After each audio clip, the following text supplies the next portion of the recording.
তৃণমূলের অন্দরের গৃহযুদ্ধ কিছুতেই রাশ টানা যাচ্ছে না। কাটোয়ার বোমা বিস্ফোরণ নিয়ে প্রকাশ্যে বিধায়ক রবীন্দ্রনাথ চ্যাটার্জি এবং মন্ত্রী স্বপন দেবনাথ গোষ্ঠীর দ্বন্দ্ব। বালি খাদানকে কেন্দ্র করে বিস্ফোরণ তদন্তে তৃণমূল যুবনেতা হাইকোর্টে এনআইএ চাইতেই সেই আগুনে ঘি পড়ে। চাপে পড়ে রাতেই যুবনেতাকে বহিষ্কার। কাটোয়া বোম বিস্ফোরণ যেটা রাজুয়াগ্রামে হয়েছিল, সেখানে আমি পিআইএল ফাইল করেছি এনআইএ তদন্ত চেয়ে। আমি আমাদের মাননীয় মুখ্যমন্ত্রীর প্রতি দারুণ আস্থাশীল এবং রাজ্য প্রশাসনের প্রতিও আমার চরম ভরসা আছে। উনি কেন এনআইএ চেয়েছেন আমি জানি না। বুঝুন কাণ্ড, দুই শাসক নেতার মুখে পরস্পর বিরোধী বুলি। কাটোয়া বিস্ফোরণ এবং বালির বখরা নিয়ে প্রকাশ্যে পূর্ব বর্ধমানে তৃণমূলের অন্তর্দ্বন্দ্ব।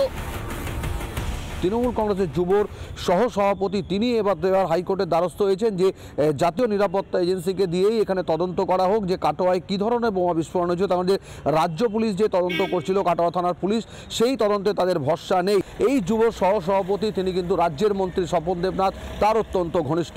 এই পুলিশকে দিয়ে সঠিক তদন্ত হওয়া সম্ভব নয়। সেখানে পুলিশ যখন এই তদন্ত করতে ঠিকঠাক পারেনি, পুলিশ যখন খবর নেই, সেখানে যখন মানুষের প্রাণ যাচ্ছে, মানুষ আতঙ্কিত হচ্ছে, সেই জন্য আমি পুরোপুরি এনআইএ তদন্তের উপর ভরসা রাখছি। বিধায়ক তথা পূর্ব বর্ধমান জেলার তৃণমূল কংগ্রেসের সভাপতি রবীন্দ্রনাথ চট্টোপাধ্যায় বলছেন অন্য কথা। তারও অনুগামীদের উপর হামলার ছক থাকলেও তিনি মমতার পুলিশের উপরই ভরসা রাখছেন। জঙ্গল শেখদের একটা পরিকল্পনাই ছিল কাটোয়ায় ঢুকে আবার দখল নেওয়া, মানুষের অত্যাচার করা এবং যে কোনো সময় আমাদের পার্টি অফিসে আক্রমণ করা, আমাদের উপর আক্রমণ করা।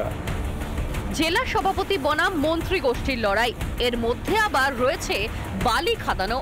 এই গৃহযুদ্ধে কি শেষ হবে তৃণমূল?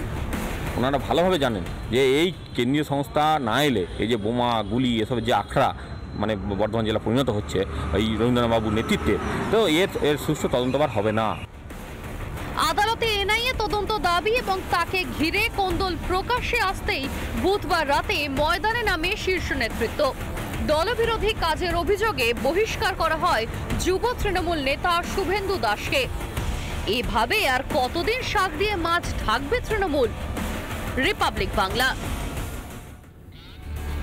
নানা ধরনের কন্টেন্ট দেখার জন্য লাইক করুন, শেয়ার করুন আমাদের ফেসবুক পেজ, সাবস্ক্রাইব করুন আমাদের ইউটিউব চ্যানেল। পাশাপাশি অন্যান্য ব্রেকিং নিউজের জন্য অবশ্যই চোখ রাখুন রিপাবলিক বাংলায়।